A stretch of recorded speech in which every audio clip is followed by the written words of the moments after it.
766வது வினையெச்சம் என்பது எதை குறிக்கும்? ஏ. முழுமையான செயல். பி.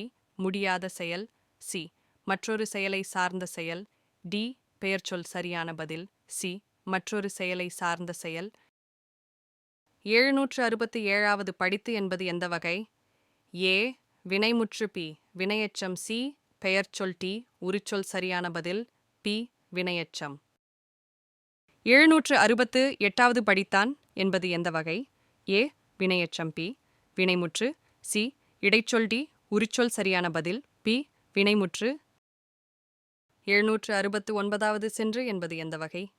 ஏ. வினையெச்சம். பி. வினைமுற்று. சி. பெயர்ச்சொல். டி. உரிச்சொல். சரியான பதில் ஏ. வினையெச்சம். 770 வந்தான் என்பது எந்த வகை? ஏ. வினையெச்சம். பி.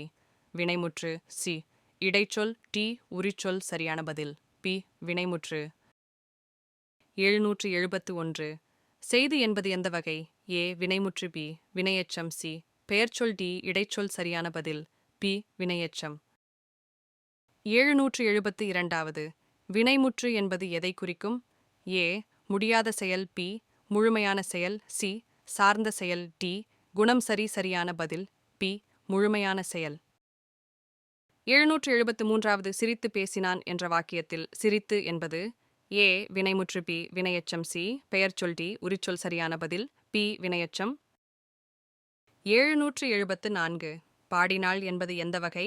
ஏ. வினையெச்சம். பி. வினைமுற்று. சி. இடைச்சொல். டி. உரிச்சொல். சரியான பதில் பி. வினைமுற்று. 775 எழுதி வைத்தான் என்ற வாக்கியத்தில் எழுதி என்பது ஏ. வினைமுற்று. பி. வினையெச்சம். சி. பெயர்ச்சொல். டி. உரிச்சொல். சரியான பதில் பி. வினையெச்சம்.